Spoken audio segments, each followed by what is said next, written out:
Continuamos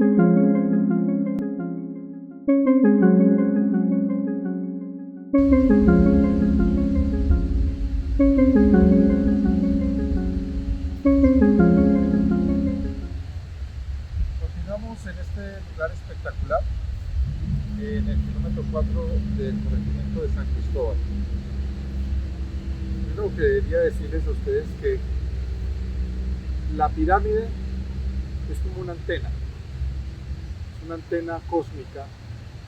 La palabra pirámide resulta de la palabra piro y mide. Estas dos siglas se juntan. Piro significando fuego y mide centro.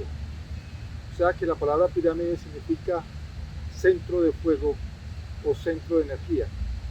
Porque realmente eso es una pirámide. Una pirámide es un absorbente de energía, una antena de energía. Y por eso aquí en este lugar tenemos 7 pirámides. 7 pirámides que simbolizan los 7 procesos de evolución que sufre el ser humano para poder llegar a su estado de ser humano. Entonces tenemos una pirámide dedicada al fuego, que es el principio creador.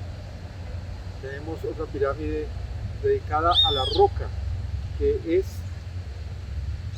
el resultado de la explosión del fuego, o ese Big Bang, o la gran explosión que hablan tanto los científicos. De esa gran explosión surgió la roca, que se fue enfriando.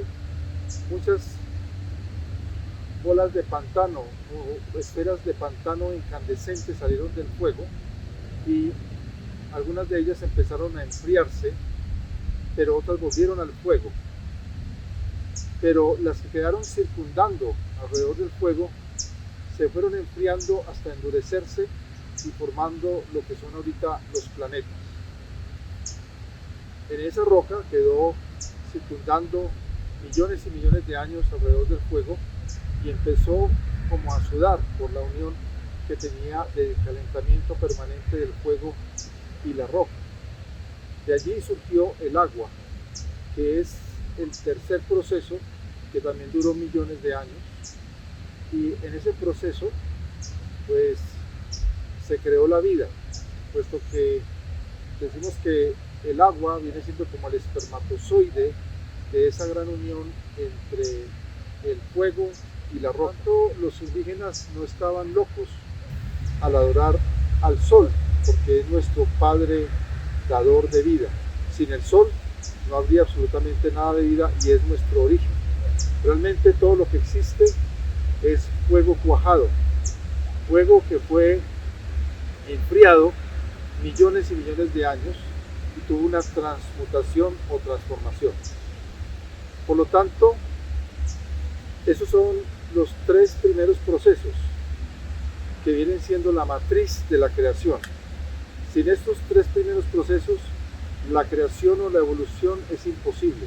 Los más importantes son los 3 primeros procesos en los cuales tenemos el fuego, la roca y el agua, que es realmente donde empezó la vida. En el agua empezaron microorganismos, seres unicelulares muy pequeñitos que empezaron allí a surgir con el movimiento del agua y porque hubo de pronto alimento por primera vez.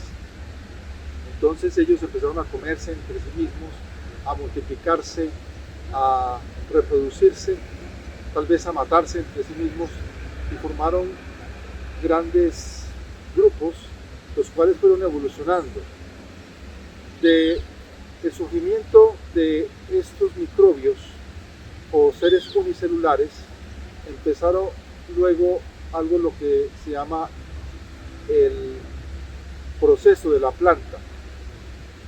Las primeras plantas tuvieron que ser acuáticas y luego esas plantas fueron tomando la parte que es terrestre, pero realmente las plantas, las primeras plantas que existieron tuvieron que haber sido también acuáticas.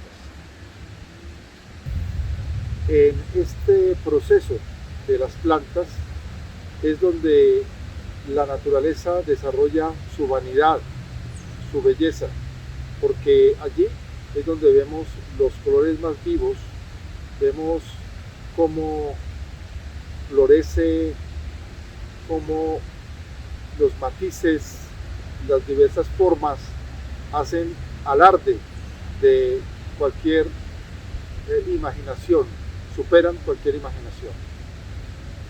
En este proceso de las plantas surgió luego los insectos, pero esto fue algo también de millones de años.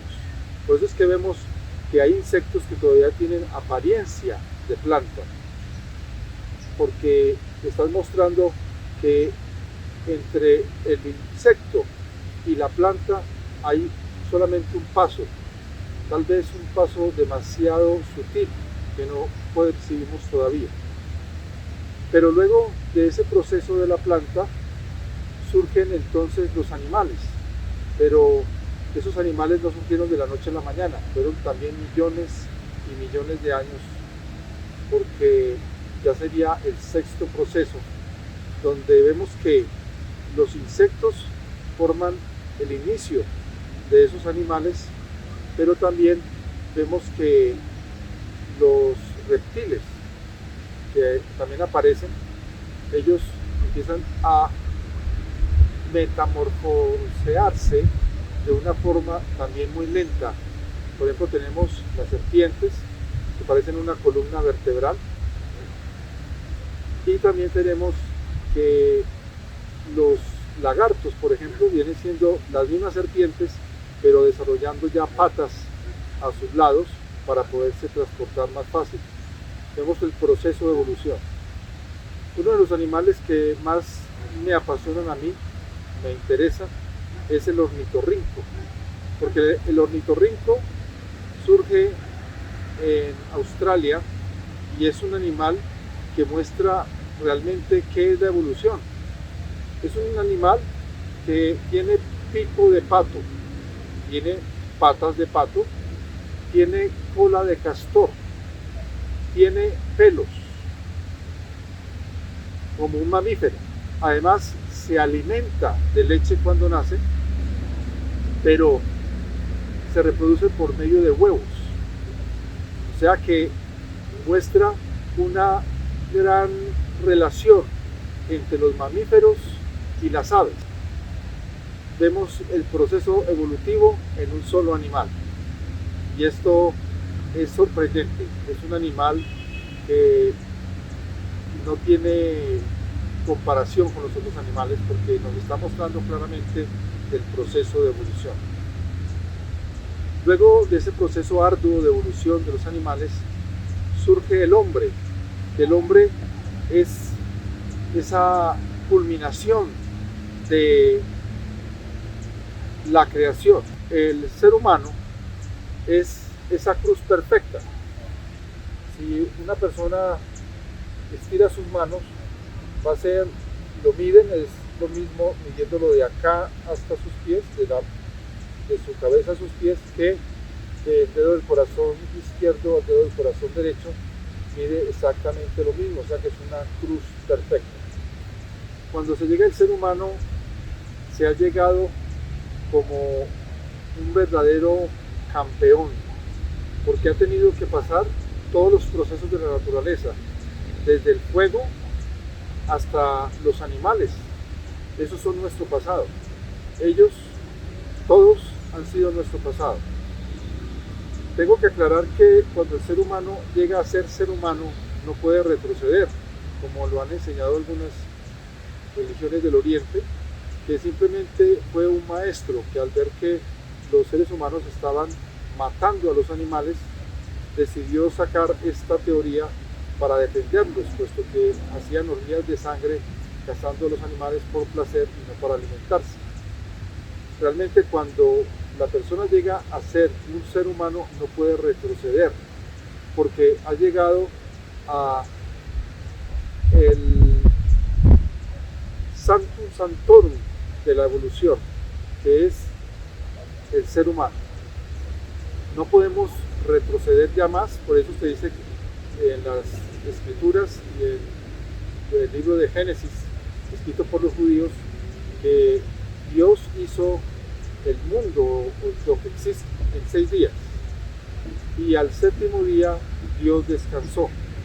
Se estaba refiriendo no a un día como el que vivimos acá en la tierra, sino se estaba refiriendo a un proceso, al proceso séptimo que es el del hombre.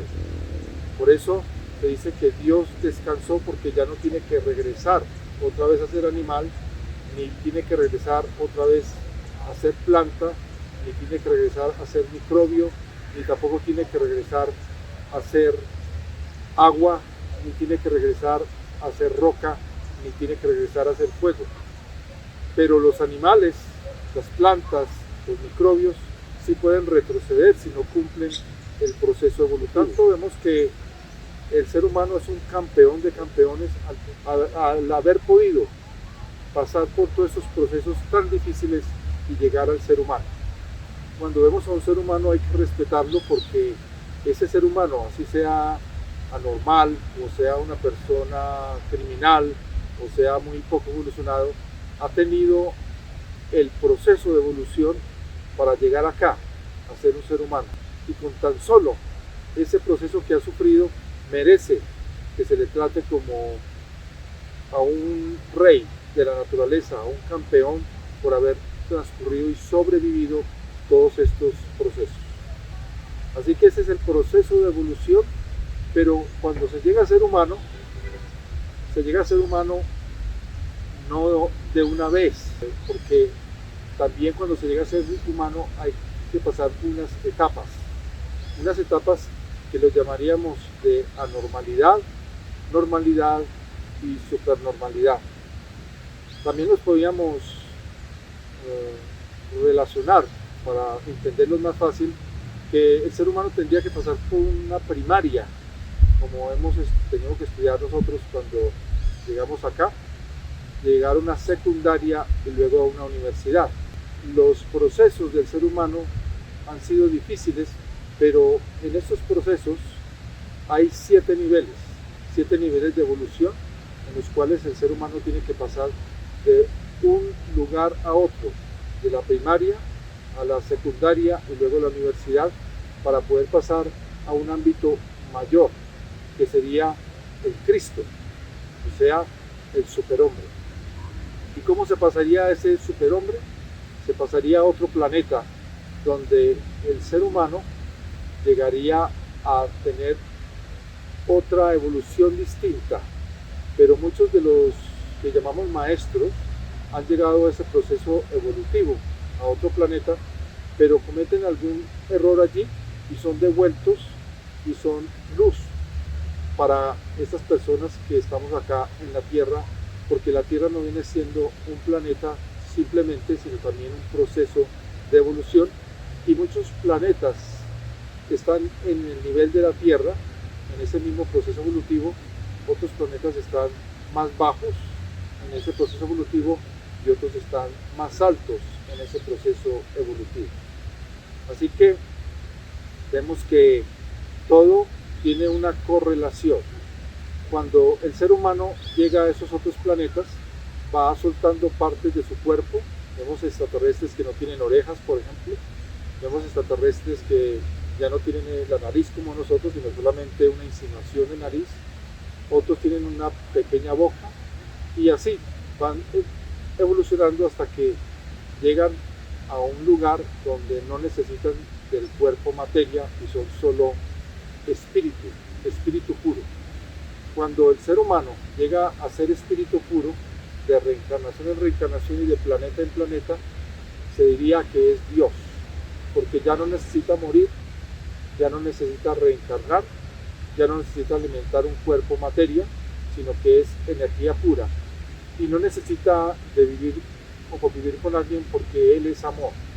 Él es el puro amor. Entonces, cuando lleguemos allá a ese estado, podríamos decir que hemos llegado al estado de Dios.